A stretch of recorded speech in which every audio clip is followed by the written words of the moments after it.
Welcome to the English Waffle, where we'll talk about random stuff. We'll take you on a journey where you'll find out soon enough that listening to the waffle is an entertaining way of sharing with you foreigners the things that British people say. Woo! So join us on the waffle and strap yourselves in for 10 whole earthing minutes of English listening. Hello listeners, and welcome to the English Waffle podcast. This is a podcast for learners of English who want to improve their listening by listening to real conversation between English speakers. On this podcast, you will hear conversations in different styles of English, different accents and different ages. Some voices will be young, some will be old, and some, like Owain and me, definitely middle-aged. The idea is that regular listening to English can be beneficial to your English in the long term. And to support what you hear on this podcast, you can access quizzes, transcripts, and even get one-to-one lessons online by visiting the website www.englishwaffle.co.uk. So, welcome back if you are a regular listener to the podcast, and welcome if you are tuning in for the first time. Perhaps your friend told you to check it out, or your teacher told you it would be helpful for your English, or perhaps you randomly came across the English Waffle website while looking for a recipe for waffles. I don't know. However you came to be listening, you are very, very welcome. So, we've been away for a while, Owain and me, Mike. We've been, both of us, on holiday. Owain will tell you more about his staycation, his holiday in England, in a different episode. And I would love to tell you about my trip to Poland, where I've been visiting my girlfriend's country. It's not her country. It's the country where she is from, and we've had a lovely time exploring different places in Poland, and perhaps we can tell you all about that in a future episode. Before we go any further in this episode and talk about compound nouns, compound nouns are two separate words that are joined together to make one single word.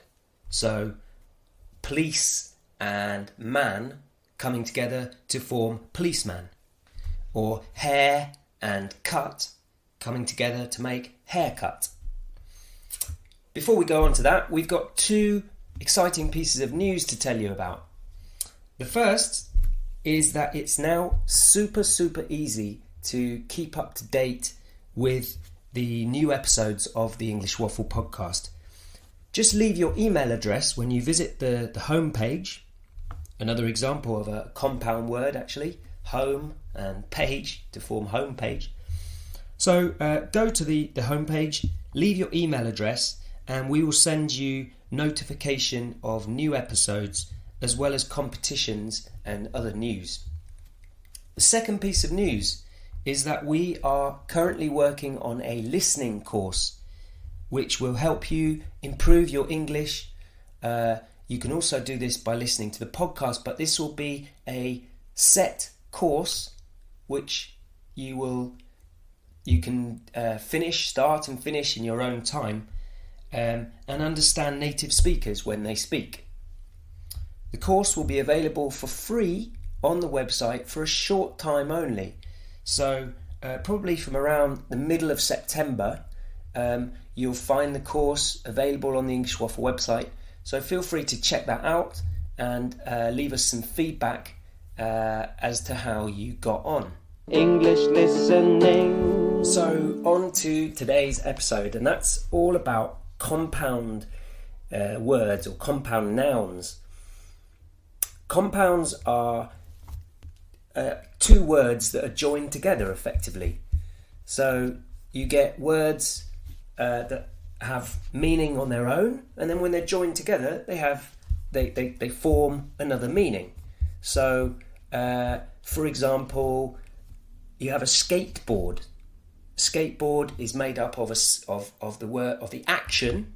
What you do is to skate, and the board is the object, the piece of wood, normally, that the action of skating takes place on. Another example might be the word rainfall. Rainfall.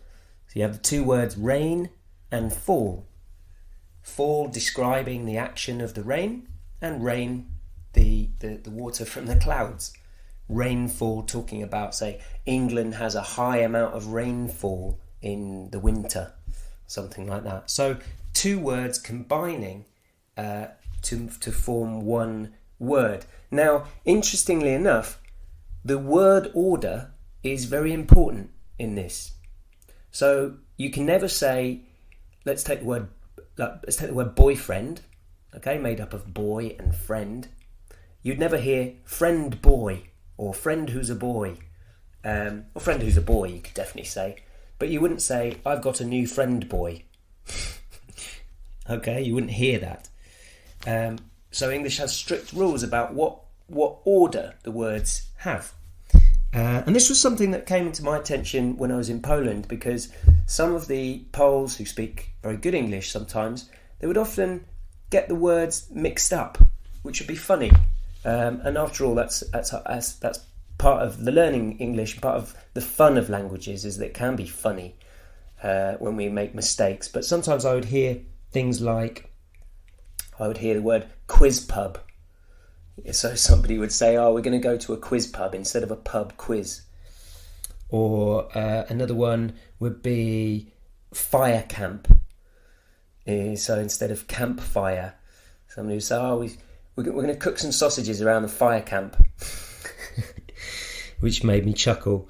So I wonder if in your languages you have, or not in your languages, perhaps in your learning of English, you've come across words which you're not sure about what order they go in.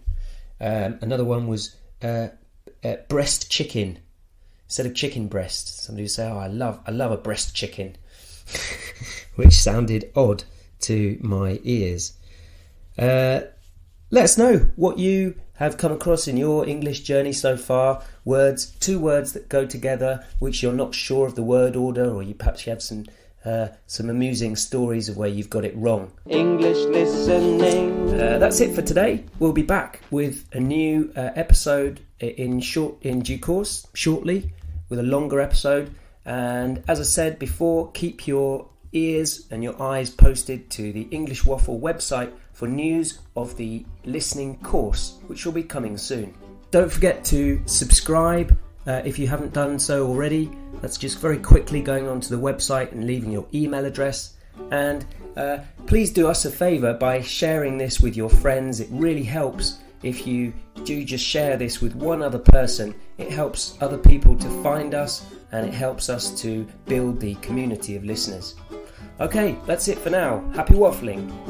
Welcome to the English Waffle, where we'll talk about random stuff. We'll take you on a journey where you'll find out soon enough that listening to the waffle is an entertaining way of sharing with you foreigners the things that British people say. Woo! So join us on the waffle and strap yourselves in for 10 whole earthing minutes of English listening.